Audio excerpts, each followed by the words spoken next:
slightly acerbic, fruity, ivory yellow with an inedible rind, when aged, nutty. Why does the world want another English language Don Quixote translation? Well, to put it as plainly as I can, because I don't love any of the current ones, and I think you will love Don Quixote more with my translation. I agree with translators who argue that one shouldn't attempt a new translation unless one has something novel to say. But it's easy to be novel for the sake of novelty. I believe that one of the things I can bring with my perspective in translation is actually a look toward the past. Don Quixote is often called the first modern novel, but it is seen by most English speakers and English language translations through the lens,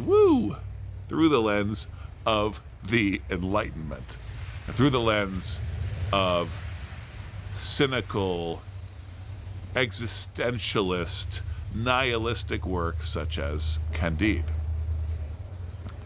I think that we should be seeing Don Quixote not only as a send-up of chivalric culture, not only as mockery of the corrupt church, we should see it as a highly medieval piece, as an expression of high medievaldom, of high Christendom. Cervantes was a product of his Spain. He fought at Lepanto. He was a prisoner in North African palaces/dungeons for many years, and returned to a Spain that was in the midst of the tumult of a humanistic revolution, of the Reformation. As Cervantes was writing his picaresque novel, there was an explosion, not only famously in Northern Europe, but in Southern Europe as well, in Spain as well, of new literature. Best-selling books in Cervantes' time were new prayer books and new devotionals, new popular theologies.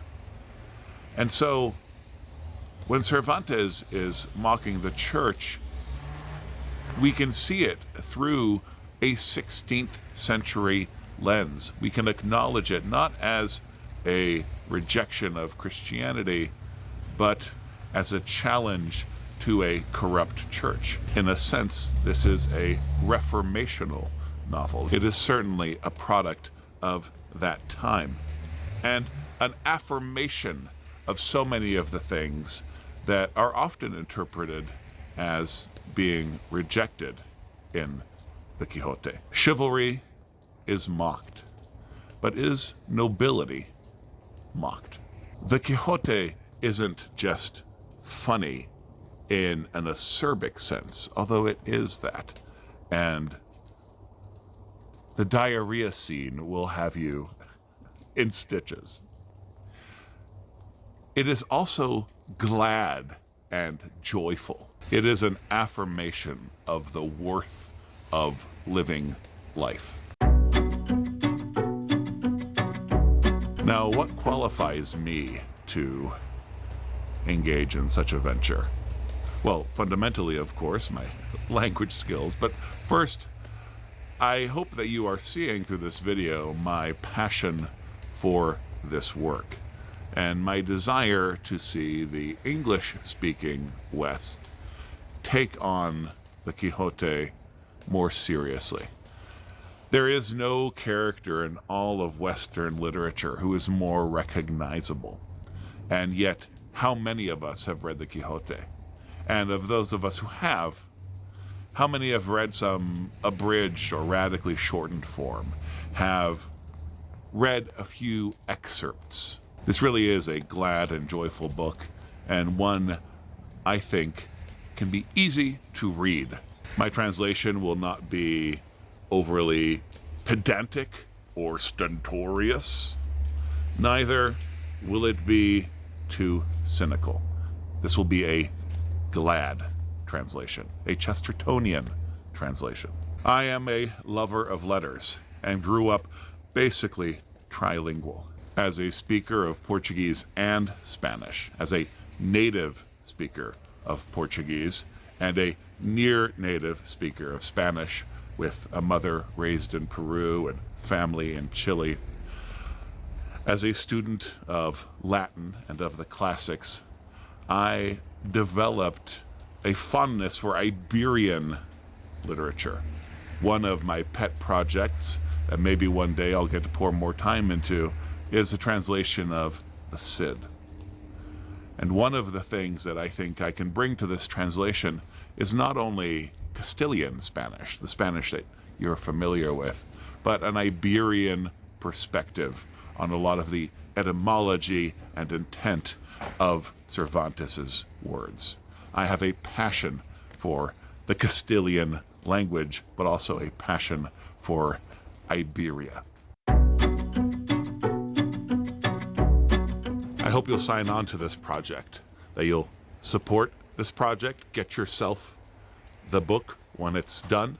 As a former book dealer, I am a big believer in the aesthetics of books, and I want to give you a book that is not only fun to read, but worthy of the mantelpiece. Now, I don't know exactly what the book is going to look like as I study the various printing options. It's not even certain if it will be best to have it in one volume or two. And a two-volume division would actually be quite logical, as what we think of as Don Quixote was actually the first book, and then later a sequel. Whether it's one volume or two, whatever the binding may be, it will be beautiful, and it will include illustrations from my beloved wife in the form of lino cuts. If you'd like to see some of her work, I'll be posting some of the Quixote images regularly here. But if you'd like to see some of her work, you can check out a link below. She's Historic Hibiscus on Etsy.